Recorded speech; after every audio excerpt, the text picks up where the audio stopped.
저는 올해 72 평생을 남편과 함께 농사짓고 살았습니다. 어려운 살림에도 아이들 뒷바라지하고 시댁 어른들 모시며 정말 악착같이 살았어요. 그런데 남편이 세상을 떠나고 나니 평생 제 옆에 있던 그 집을 놓고 말이 많아졌습니다. 조용한 시골 마을, 남편의 장례식이 끝난 뒤 큰 며느리, 작은 아들, 사촌 형님들까지 모여 앉아 있었습니다. 어머니, 아버지 유산 문제는 가족끼리 깔끔하게 정리해야죠. 큰 며느리의 말에 저는 가슴이 철렁 내려앉았습니다. 그 집은 제 이름으로 된 것도 아니고 남편이 평생 자기 명의로만 관리해 왔거든요. 그런데 남편이 유언장도 없이 갑자기 세상을 떠난 바람에 법적으로 복잡해진 겁니다. 어머니도 연세 많으신데 혼자 집 관리 어렵잖아요. 큰아들인 저희가 알아서 할게요. 큰 며느리는 달콤한 말로 저를 안심시키는 척했지만 그 속이 뻔히 보였습니다. 며느리의 눈빛 뒤로 작은 아들, 사촌 형님들까지 서로 눈치를 주고받았습니다. 저는 아무 말도 못한 채 그 자리에 앉아 있을 뿐이었습니다.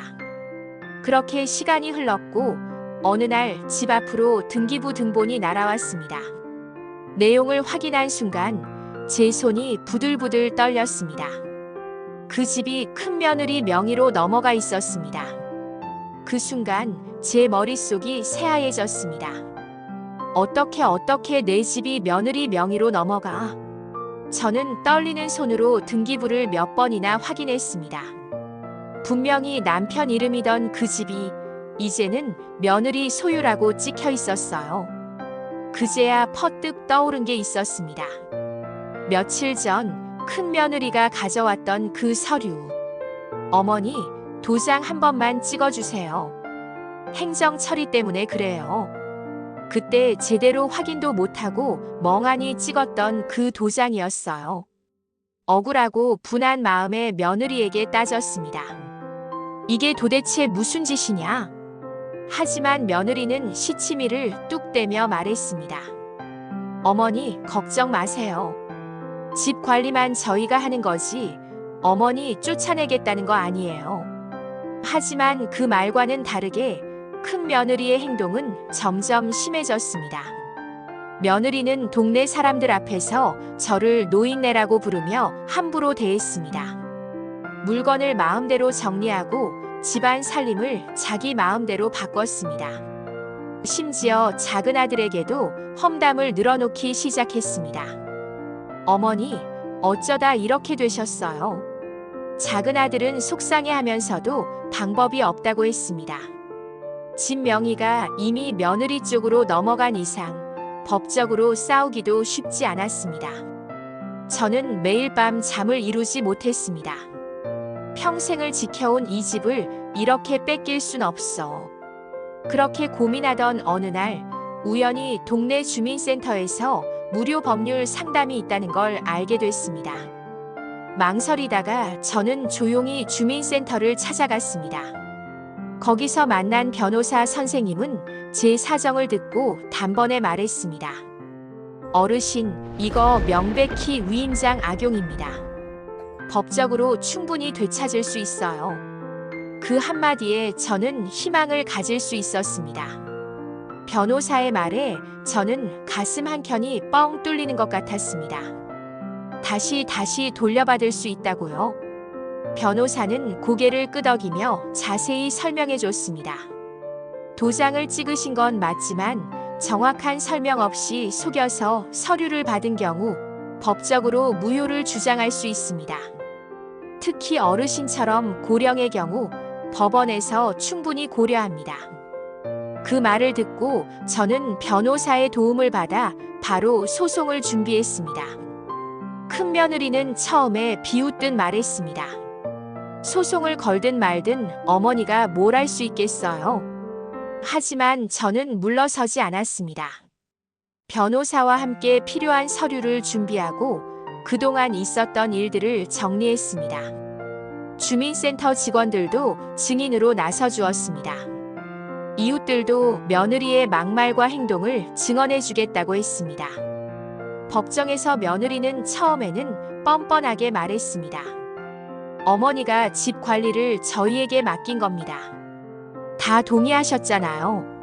하지만 증거와 증인들이 하나둘 쌓이자 며느리의 표정이 변하기 시작했습니다. 법정에서 주민센터 직원이 말했습니다. 어르신은 서류 내용도 제대로 모르고 큰 며느리의 말만 믿고 도장을 찍으셨습니다. 작은 아들도 증언했습니다. 어머니는 그 집에서 평생 사셨고 명의가 넘어간 사실을 모르셨습니다. 변호사는 마지막으로 힘주어 말했습니다. 어르신을 속여서 부당하게 재산을 빼앗은 것입니다. 법은 이런 상황을 결코 묵과하지 않습니다. 며느리의 얼굴이 창백해졌습니다. 그리고 마침내 판결이 내려졌습니다. 본 사건에 대해 피고가 원고를 기망하여 부동산 명의를 이전한 행위는 무효로 판단합니다. 해당 부동산은 원상 복구하고 피고는 원고에게 정식 사과하시오. 그 말을 듣는 순간 저는 눈물이 쏟아졌습니다. 평생을 지켜온 우리 집을 다시 찾을 수 있게 된 겁니다. 판결이 끝난 뒤 저는 집 앞마당에 서서 하늘을 올려다봤습니다. 이 집 남편과 함께 피땀 흘려 지켜온 우리 삶의 터전이 다시 제 품으로 돌아온 겁니다. 며느리는 법원의 결정에 고개를 숙였고 결국 저에게 공식적으로 사과했습니다. 어머니 정말 죄송합니다. 제가 욕심을 부렸어요. 저는 속이 후련했습니다. 억울했던 마음, 잠도 제대로 못 자던 그날들이 이제야 끝이 났습니다. 이웃들도 찾아와 말했습니다. 어르신 정말 속 시원하게 해결하셨네요. 요즘 세상에 이런 일 많다던데 다행이에요. 저는 고개를 끄덕이며 마음속으로 다짐했습니다. 아무리 가족이라도 내 권리는 내가 지켜야 한다. 평생 고생한 인생, 남의 손에 뺏길 순 없어. 그리고 이렇게 말했습니다. 나이 들어도 억울한 일 앞에선 절대 참고만 있으면 안 돼요. 누구든 자기 인생, 자기 집은 끝까지 지켜야 해요. 그렇게 저는 다시 평온한 일상을 되찾았습니다. 힘든 시간이었지만 포기하지 않고 끝까지 지킨 결과 결국 속 시원한 결말을 맞이한 겁니다.